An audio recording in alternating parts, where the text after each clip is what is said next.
Okay, so today is, it's been 3 days since the last time I filmed. Today, I think 3 days ago I was 215. Today I am 212, which 3 pounds in 3 days. It's, when you first start getting kind of back into routine, you kind of get back into a deficit, that's not 3 pounds of fat. It's not even close, but probably none of it is. That may be a little bit over dramatized, but most of it's water weight. Just, you know, when you go, now I've been lifting consistently for like 3.5 years or so, 3.5 years going on 4. But for the past year, it's kind of just been a maintenance thing. It's kind of just been, just kind of not really being stagnant, but more just going in, maintaining, and your body's gonna naturally have a little bit of extra water when you're in maintenance. When you start dropping the amount of calories you're putting in, you're gonna flush out a lot just due to, just naturally being macro-wise lower, specifically in carbs. But I'm not really what you would call a low carb guy, but I am like within a certain range. Anything extra, like some people, they can have 500 calories a day, but if they're in a deficit, they'll lose weight. And for me, that's the same way. But when I have too many carbs, like the lift just tends to suck. It's not as great. I'll still lose weight, but the lifts aren't as good. And then going into lifts, today was legs and biceps. It's my second leg day of the week. For legs, I've got a bit of a tricky part. I got to do a lot of the boring shit and not a lot of the fun stuff like squats, hack squat, leg press. I don't get to do that shit. The reason is because I've got club foot. I've got one foot smaller than the other. And there's also some tendons and ligaments in there that they're just not as lengthened and as my other foot. Like my other foot, I can almost touch, with my foot on the ground, I can almost touch my knee to I can push my knee past my toes and almost touch the ground with it. But with my right foot, not so much. So it causes it'll cause imbalances. Also, you got to think if you're going for a squat and you can't get your knee past your toe, it's not proper form. You can squat, but it's going to be like a 3/4 rep and it's not going to be as good. Another thing is that I did used to do squats. I used to do hack squat, I used to do leg press. And in the past 3.5 years, I've gone through 5 lower back injuries. Also due to having club foot, when it causes imbalances, it causes everything to shift, including, obviously the main part that shifted was my hip. And as your hips shift, that's kind of the foundation for your spine is, where your lower half of your spine connects to your pelvis. And as your pelvis moves, your spine's gonna move and it's just gonna work its way up. And when I'm trying to press a certain amount of weight, I'm not saying I was ego lifting, not saying I really wasn't pushing a lot of weight. That's how a lot of my training goes anyway. I don't really move a lot of weight. But when you're trying to move weight with that kind of issue, with the imbalances, naturally it's gonna put too much pressure on one side and it's gonna fuck with it. And it did it to me a few times. And then just said, okay, fuck it. We're gonna have to go to like a lot of stabilization exercises to get everything evened out, which is what I've been working at. It is a very, very, very long process. Trying to even stuff out, like even my biceps. Let me backtrack a little bit. The weird thing about having a club foot is, I've got one foot smaller than the other, but due to that imbalance, due to your, one side being smaller than the other, the bigger side is gonna be a lot more favored.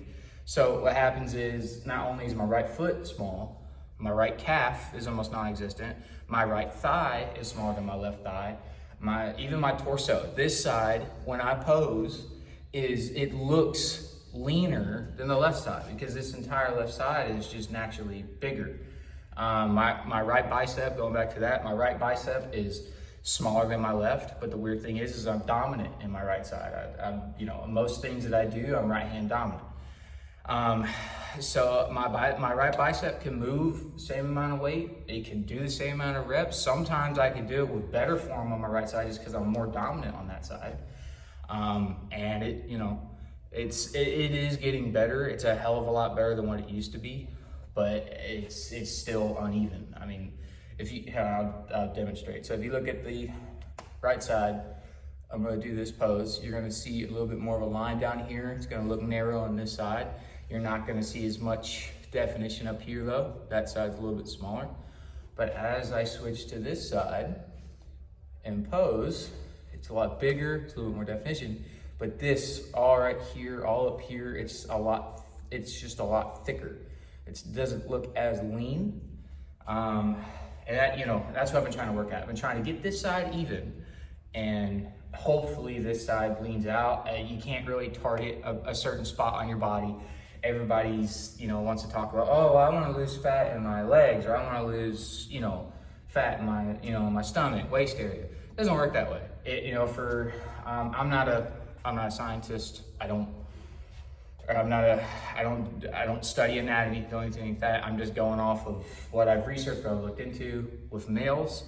When they go into a calorie deficit and start dropping weight, the first place they lose weight is their face, and it kind of works their way down. With women, I'm not a woman, so I don't know. I don't know how it works, but my guess, if guys start from the top to down, I'm going to assume women start from the bottom up. I don't know. Maybe that's how it is, maybe that's how it's not. I don't know. But as far as for legs, I like going back onto what I'm doing for legs. I have a quad specific day, and then I have a hamstring specific day.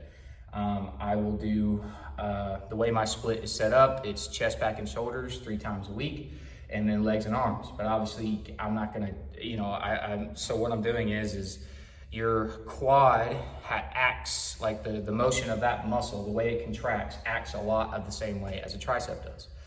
So just to me, that makes sense. If I'm gonna do quads specific, might as well do the same motion with my triceps. Might as well focus on triceps after I finish up with legs. Another thing is if I try to do arms after doing already back, chest, shoulders, I'm not gonna be able to put as much effort into it and as much focus. So by the time I get to arms, I'm gonna, just blip. Both legs, legs for me, like on a quad day, it's a fuck ton of lunges, it's a fuck ton of goblet squats, and it's a fuck ton of leg raises. And it's not a lot of weight. It's just nice, smooth, controlled negatives. Not full explosion, but added explosion on the positive. And then, that's how I treat most of my exercises as well. That's why I don't move a lot of weight. I more focus on control, focus on contraction, trying to make sure that I'm maintaining that pump, making sure that I'm feeling everything that I'm doing. Hang on. But, it's just trying to, I had a phone call, sorry.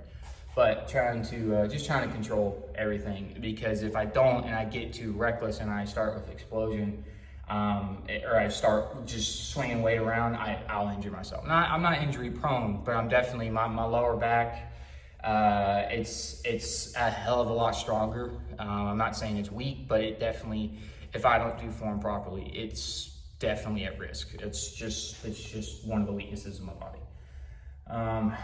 But going back into arms, I do, like I said, quads and triceps one day, and then the next day is hamstrings. Hamstrings is right back to lunges. Once again, it's going back into, back into stabilization, nice controlled, getting down, making sure I'm getting a contraction when I'm on my way up. Contract, and then go up.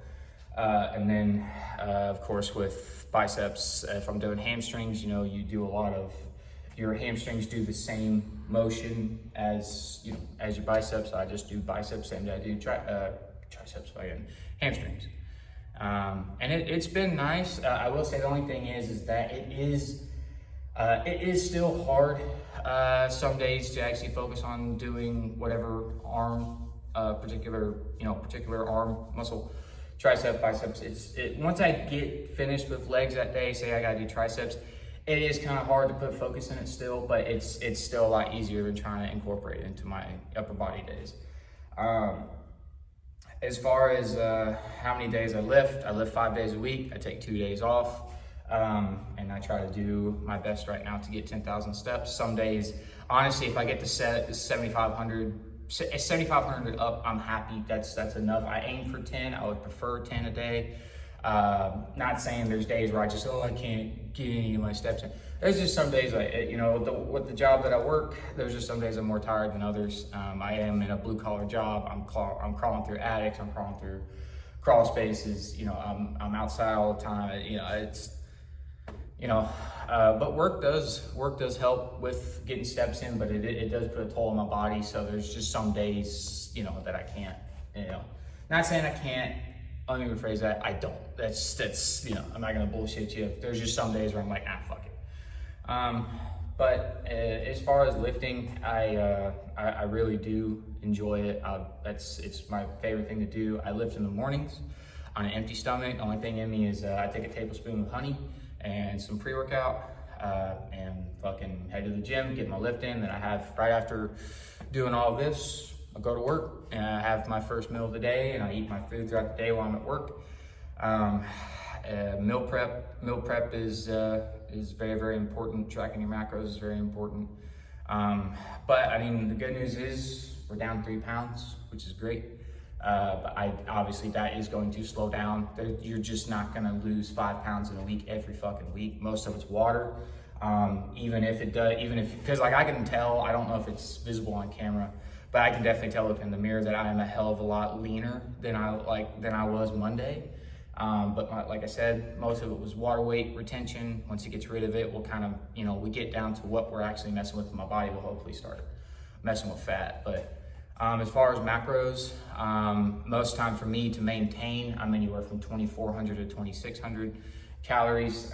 Being a bigger guy, it's kind of weird that my body doesn't need as many calories, but it doesn't. It really doesn't. I can sit and eat 3,000 calories and I'll fucking put on weight so fucking fast, it's not even funny. But 2,400, 2,600, that tends to be where my maintenance levels are. Wherever my body weight's at for that week, that's what I eat in protein. I'm not really particular about carbs and fats as long as the percentages splits are roughly even. It could be 50 grams of fat and 200 grams of carbs. Sometimes it's 30 grams of fat and 500 grams of carbs. It just depends on percentages and stuff like that. So, but hopefully, the goal is to be down to 200 pounds. And I don't really care about the number. I more care about fat percentage, but it's not really as, you don't really get to check your body fat percentage as often. I have a scale that tells me fat percentage. I don't know if it's fucking accurate. I don't really think it's accurate, but a little fun thing that I've learned from a YouTuber that's popular, Sam Solik, he was talking about inconsistent consistency is still consistent. So if I'm checking my weight and say my scale says 23%, which is what it says right now is 23, I'm gonna go, okay, well, let's just try to get down to 22. Even if it's not 23, it could be 30, it could be 15, I wish. But it's as long as there's a number that you can base yourself off and you can try to change that number consistently going down or up, it's still consistent. Even if it's the wrong fucking number, doesn't matter. It's just a number. As long as it's going down or going up based on your goals, you're fine. And it's the same thing with well, there's not really anything to compare that to, I'm sorry, but when I'm going off on a tangent. But as far as going back on lifting though, I love it. It has changed my life forever. I'm not gonna be one of those guys who, it's a lifestyle, man, but it is something that I enjoy. It definitely has changed my personality and the way I handle things every day. It's been really good for me. The only thing is that I will say is that body dysmorphia is a real fucking thing, because I used to be 300 pounds, and when I look back at pictures at me, I go, holy fuck, that's way too big. But even today, I'm sitting at 212 this morning with no food in me. And I look in the mirror, I see my shoulders, see my biceps, see my chest, see my traps, all that, see my stomach, I see my legs. I still, in a way, see 300 pounds. It's not like I look in the mirror and I magically morph into, my old 300-pound self. But what I mean is that you still see things that you used to see on your body when you were at that weight. And that's the most annoying part, because you're like, damn, dude, like I still have that after 80, 90, 100 pounds. How in the fuck? But body dysmorphia, it's not something that it's not something I've been like diagnosed with. It's something that I'm saying that I probably have. It's nothing major. But every once in a while I look in the mirror and I go, dude, what the fuck? What's the point of doing all this work? But you gotta remind yourself every day on how far you've came, the effort that you're putting in, and making sure that you're just staying on it. Because the second you start lightening up, you go, I've done a lot of hard work in the past couple of weeks. This 1 week we'll take it light. We won't go to the gym as much. Maybe up our food a little bit. I just may not even track or anything like that. And sometimes that can be a good thing. I've had the same thing where sometimes I was like, you know what, fuck it. I'm just gonna go to the gym when I want. I'm gonna eat what I want. We're just gonna go from there. And that's sometimes that's great, but anything longer than a certain period of time, you're gonna start, all that work that you put in, you're gonna start regressing. You're gonna lose everything. And then when you get back into it, you're like, fuck, man, what's the point? Like, I take 1 week off and here I am. I've already gained 10 pounds. I'm back to being all bloated and tubby all fucking day. I feel like shit. You gotta balance it out. Too much of something or not enough of something for you is still bad. But calories, like what I'm eating right now, believe it or not, I'm actually doing anywhere from 2,000 to 2,200. I give myself a range. I don't just say 2,000 because I'm so OCD about shit and tracking shit and paying attention to what my body's doing. If I eat 2,045 calories, but my limit is 2,000, even though it's just 45 calories and I knowingly know that's not going to affect it, me seeing that, but I'm setting a limit to 2,000, it'll drive me fucking nuts. So just set a range, 2,000 to 2,200. I very rarely get close to 2,200. It sits around 2,000 to 2,100, honestly, but I give myself a range. You never know what you're gonna walk into. Some days you got your meals prepped, ready to go. You've already had 2 meals, and then all of a sudden you get a call from your dad or your mom or your friend. Hey, let's go out and eat. Well, okay. Well, now I've got to, and you don't want to be a dick. You can't always just be like, no, don't want to hang out. Sorry, I've got meal prep. I've got to eat. I can't do that. No, no, that's, within reason, yes, there are some times where you got to put your priorities straight, but in situations like that, it's unavoidable. Eventually, you're going to have your food cooked, ready to eat throughout the day, and something's going to happen where you're going to end up eating something different. And that's why you give yourself that range for situations like that, because almost any restaurant you go to, I'm not saying I know it's still a pain in the ass, but every restaurant you do go to, there are options where you can somewhat track it, or even not track it, just look on the fucking menu and go, well, I've had 1,700 calories today. I can have 300 to 400 more. Look at the menu. See if you can find something anywhere from 300 to 500 calories.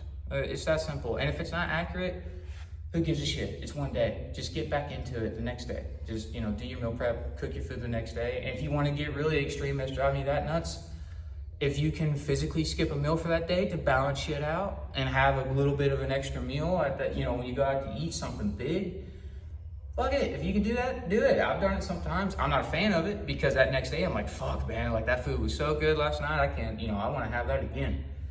You can't do that. You gotta get back. You gotta get your ass on it. So whichever is easiest to make sure that you're eating what you're supposed to be eating, you're meeting your macros, you're staying consistent, you will lose weight. Now for me, my problem, admittedly, is that I will get into this mood where, all right, fuck it, we're gonna cut down, we're gonna lean out, we're gonna lose all this weight, and then like 3 weeks in, I've overdone it so fucking hard and put myself in so much of a deficit, or I'm not tracking enough, I'm not paying attention to what I'm eating.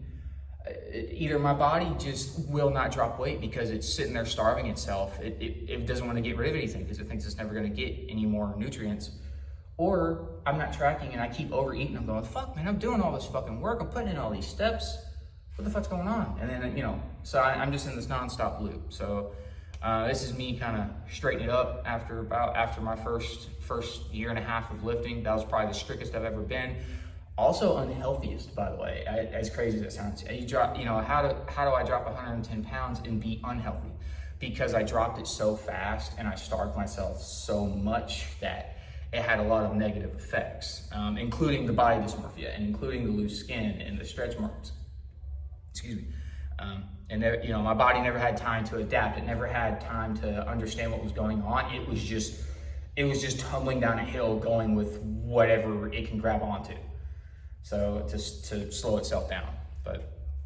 But that's pretty much it for the day. Eventually I will start filming my own lifts and stuff like that, and hopefully one day actually start posting these. Maybe, I don't know. Maybe I'll end up helping somebody out. If not, maybe this will just be some fun for people to have some entertainment throughout the day. So.